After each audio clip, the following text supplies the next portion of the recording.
السلام عليكم ورحمة الله وبركاته. أكم أولتن هردفت وتخينا جاء في فيان أفك أبدني أنيس الحمد لله فيان كوا أكن اسم مفتشي سنين بيخا يرو هدون اسم الراتوري باتي جها باتي توربن اسم الراتوري يمكن سديت جهون أولو. المهم سبب من قدام تريفس هنجرو يعني سبب خنا جيت سوان اسنين جو أبو يوم خجيب ملي فنجو مانين بدي جتشولا تيكو فقاتشو مبربادتين fagaadhe malee rakkoo biraatan qabu hin jirtu.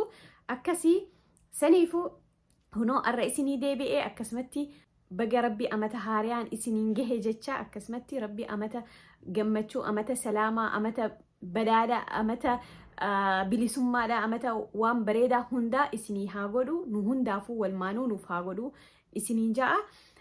Amata dabre keessa waan bareedduu waan hedduu ta'e akkasumatti waan akkasumatti na gaddisiisee jira jechuudha. Obboleettii tiyya xiqqoo quxisuu teenya laxiifaa jaamtii rabbi rahmata haa godhuuf asmarraan akka isin hundinuu rabbi rahmata haa godhuuf naan jettaniin isin gaafadha. Takkaa'u rahmata naa irratti buustaniifin isin gaafadha. Fa rabbi rahmata haa godhuufi akkas isiniin ja'a. Maaliif dubbii tana wallahi isin yani as baheetillee dubbachuu hin barbaanne garuu yeroo yaadu rabbi rahmata haa godhuuf jechuun haalan gaariidha. Nam tokkorra nam dhibbarra namni kumni yoo rahmata godheef yani achitti dhaqaaf jechuudha. Bikka mana dhugaa sanitti dhaqaaf jechuudha.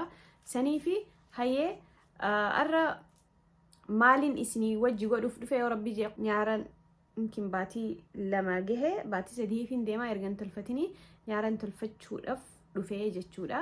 Hayyee haa eegallu maaltu na barbaachisa nyaara kiyya tolfachuudhaaf maaltu na barbaachisa sabgaadha. Sabgaan tun maqaan ishii beeganii bunniidha. Bunnii faatiha takkaa'u براون دارك جامتي بني غامقة جتشو خيا. المهم خبني فاتحة فدوسني جرا كما رفين سيسات فاتحة خته تكاو إفا خته بني إفا فيدا ما جتشو خا رفين سيسا قراتش في وني تهز بني دكناوا فيدا ما جتشو لا أكسمتي ماشي النبر باتشسا أم ماش علبا قدتي في ديتين خانتين كأنسي جرا في جا ماش جتشو لا akkasumatti oksijiinaan meesh itti laaquun na barbaachisaa jechuudha. Sammalee ammas nyaara kiyya itti mushutu khalaas akkasumatti wanni gurra ittiin qulqulleeffatanii fi ilkee itti foon keessaa baasan kanneen lamaaniin na barbaachisaa. Akkasumatti culbaa lama akkasumatti meesh asin naqeetiniin san booda oksijiina itti naqee laaqaa jechuudha. Kanas sabgaa asin naqeetiniin bishaanin laaqa jechuudha. Kanneen na barbaachisa. Hayyee haa eegallu.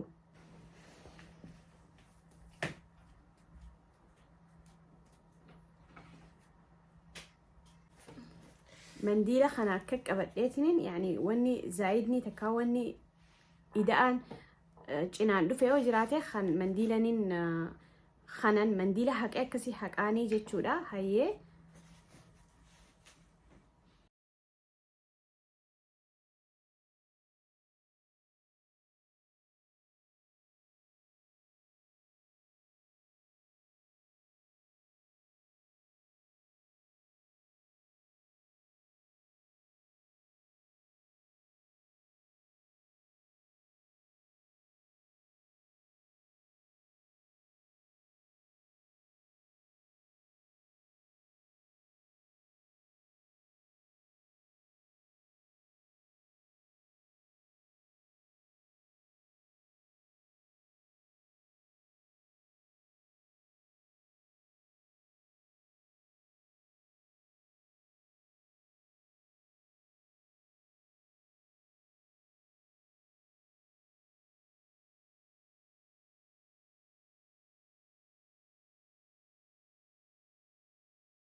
قرديتين جراس قردي طبعا تشكيرة قردي أما يعني أكا قاريتي سنتين بيسيسو يرو تك تكو دقيقة شن تكاو دقيقة خدان خنيتي فين ديمي دي كدا سنبودن إسين أركسيس متى واني مساجة قردي في إسين أركتن خم مرطبة جتشون لوشينا فولتي هاي نياري خانا فكاتا هالا إرن تري بيختي يعني أكا gurraacha akka gaariitti ta'uu hin barbaanne silaan irra ture gurraacha tahaa jechuudha kana fakkaata hayee viidiyoo dhuftuu maal akkan isinii kaasu komentii jalatti yaada qabdan barreessaadha hayee haalan isin jaaladha nagayaan naa tura haga viidiyoo dhuftuu walitti deebinuun nageetti